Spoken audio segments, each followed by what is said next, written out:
After the death of the great King David, his son Solomon ascended to the throne of Israel.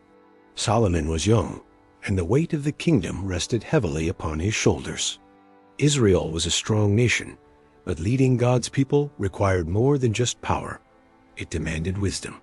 Solomon loved the Lord and faithfully followed the ways his father David had taught him. He knew his limitations and felt the immense pressure of his new role. One night, this burden was lifted in a most extraordinary way. God appeared to Solomon in a dream. The voice of the Almighty spoke clearly, offering him an incredible opportunity. Ask for whatever you want me to give you. Imagine being given a blank check from the Creator of the universe. What would you ask for? Power? Unimaginable wealth?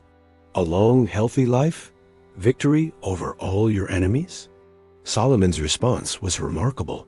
He didn't ask for any of those things. Instead, he humbled himself before God. He confessed his inexperience, admitting he felt like a little child navigating a world too complex for him.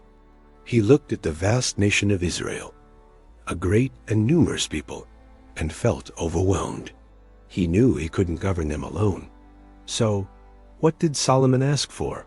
He asked for an understanding heart. He requested wisdom to discern between right and wrong, to judge God's people fairly. He didn't want personal gain. He wanted the ability to serve his people justly. This selfless and humble request pleased God immensely. God responded to Solomon, saying, "Because you have asked for this, and not for long life or wealth for yourself, nor have you asked for the death of your enemies, but for discernment in administering justice, I will do what you have asked." God promised to give Solomon a wise and understanding heart, so that there would be no one like him before, nor would there ever be anyone like him after. But God's generosity didn't stop there. Because Solomon had chosen wisely and selflessly, God also gave him the very things he had not asked for: riches and honor beyond any other king of his time. As long as Solomon walked in God's ways, he would also be granted a long life. When Solomon awoke from the dream, he knew it was a profound encounter with God. He immediately went to the Ark of the Covenant, offered sacrifices, and gave thanks, his heart full of gratitude for the promise he had received. It wasn't long before Solomon, as newfound wisdom, was put to the test in a very public and dramatic way. 2 women came before him, both in deep distress. They lived in the same house and had each given birth to a son within days of each other. One night, one of the women accidentally smothered her own baby while she slept. In her grief and desperation, she secretly swapped her dead child with the living child of the other woman. The next morning, the second woman woke up to find a dead baby beside her. But as she looked closer, her mother's intuition told her something was wrong. This was not her son. She accused the other woman of switching the babies, but the first woman vehemently denied it. The case came before King Solomon. There were no witnesses, no evidence. It was simply one woman's word against another's. The court was at a standstill. Everyone watched, wondering how the young king could possibly solve this impossible dilemma. Solomon listened intently to both sides, observing their emotions and their arguments. Then, with a calm and commanding voice, he gave a shocking order: "Bring me a sword." A guard presented a sword to the king. Solomon then declared, "Cut the living child in 2 and give half to one and half to the other." The court gasped in horror. The first woman, the one who had lied, shrugged and said, "Fine, let him be neither mine nor yours. Divide him." Her heart was hard and deceitful. But the true mother cried out in anguish. Tears streamed down her face as she pleaded with the king. "Please, my lord, give her the living baby. Don't kill him, just let him live." Her love for her child was so great that she would rather give him up forever than see him harmed.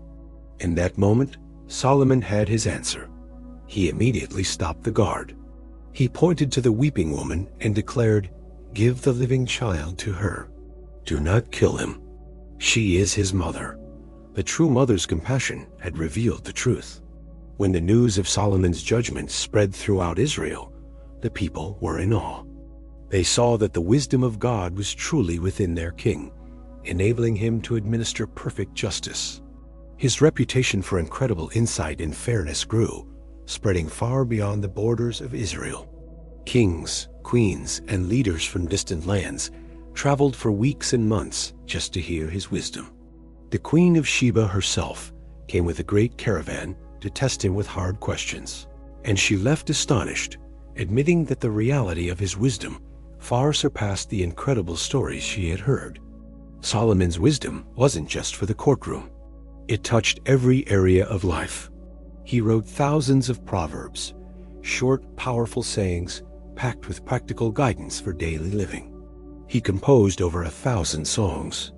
He was a keen observer of the natural world, studying everything from the great cedar trees of Lebanon to the smallest hyssop that grows out of the wall. He spoke about animals, birds, reptiles, and fish. His understanding was vast and comprehensive. Under his rule, Israel entered a golden age of peace and prosperity. The nation grew wealthy through trade and diplomacy, and the kingdom was secure. The name Solomon became synonymous with wisdom. Yet, the foundation of it all was that one simple, humble choice he made as a young man in a dream. He chose to seek God first. He prioritized wisdom for the sake of others over personal gain for himself. Solomon's story is a powerful lesson for all of us. It teaches that true wisdom is far more valuable than riches or power. It shows that God honors a humble heart and responds to those who sincerely want to do what is right. The legacy of Solomon reminds us that great leadership requires discernment, that true justice demands compassion, and that real, lasting success begins with honoring God. God gave Solomon wisdom, and through that gift, he not only ruled a nation, but also left a timeless example for generations to come. Thank you for watching. If this story inspired you, please like, share, and subscribe for more content that explores the depths of history and faith. See you next time